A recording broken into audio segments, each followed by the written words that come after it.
Pernah nggak kalian ngebayangin balapan di tempat di mana tembok rumah warga adalah pembatas sirkuitmu?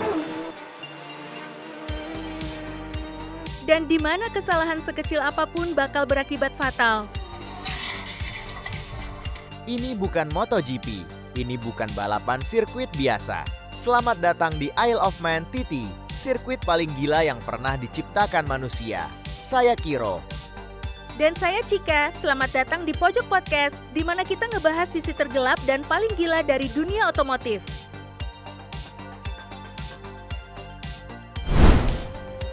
Bayangin Cika, kamu lagi di pinggir jalan raya, terus ada motor lewat di depan muka kamu dengan kecepatan 300 km per jam. Jaraknya cuma sehasta.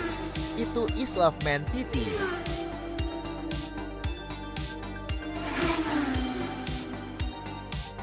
Aku selalu merinding kalau bahas ini, Kairo. Ini bukan sirkuit buatan kayak Mandalika. Ini jalan raya umum di pulau terpencil. Gak ada tembok pengaman, gak ada gravel trap. Salah dikit, kamu nabrak tembok rumah warga atau terjun ke tebing.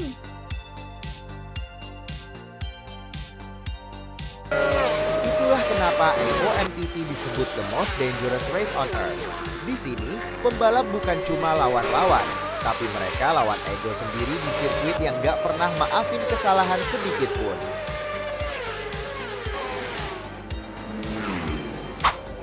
Banyak orang cuma lihat motornya kencang, padahal settingan motor IOMTT itu unik banget.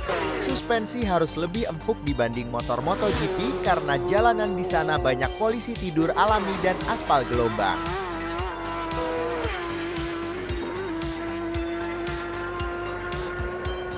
Bener banget. Kalau suspensi MotoGP dibuat super kaku buat cornering, motor IOMTT harus bisa nari di jalanan bergelombang. Belum lagi ban, mereka butuh ban yang cepat panas, tapi nggak gampang overheat meski dipaksa di trek lurus panjang. Dan jangan lupa, mereka pakai tangki bensin yang didesain khusus buat efisiensi. Sekali pit stop, itu krusial banget. Detik yang terbuang di pit bisa jadi penentu siapa yang bakal naik podium. Nah, bicara soal fisik, ada satu titik namanya Balagarai.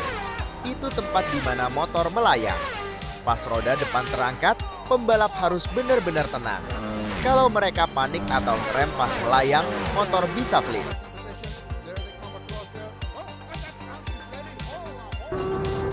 Aku pernah baca riset Kairo, pembalap di sana itu punya detak jantung yang stabilnya minta ampun. Mereka harus fokus selama 17 menit tiap putarannya. Bayangin, 17 menit fokus total dengan kecepatan konstan 250 km per jam lebih di tikungan yang gak terlihat ujungnya. Itu latihan mental tingkat tinggi. Mereka biasanya ngerapalin tiap tikungan di kepala selama berbulan-bulan. Mereka udah hafal mati di mana ada lubang, di mana ada tiang listrik, sampai di mana matahari bakal silau di mata mereka. Kita harus jujur, balapan ini punya harga yang mahal.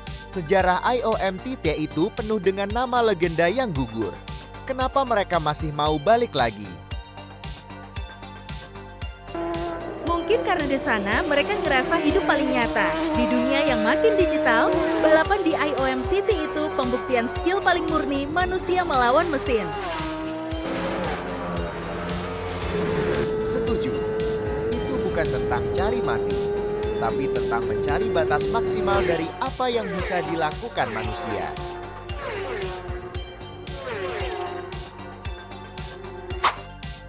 Isle of Man TT emang gak bisa dipahami cuma dengan nonton. Harus dirasain tegangnya. Kalau kalian dikasih satu putaran aja buat nyoba motor itu, bakal berani nggak? Kalau aku cukup nonton di Pojok Podcast aja, Kiro. Hehehe. Buat kalian yang suka konten otomotif daging kayak gini, jangan lupa klik tombol subscribe dan nyalain loncengnya. Siap! Like video ini biar kita makin semangat ngeriset balapan ekstrim lainnya. Saya Kiro dan ini Cika dari Pojok Podcast. Tetap gaspol!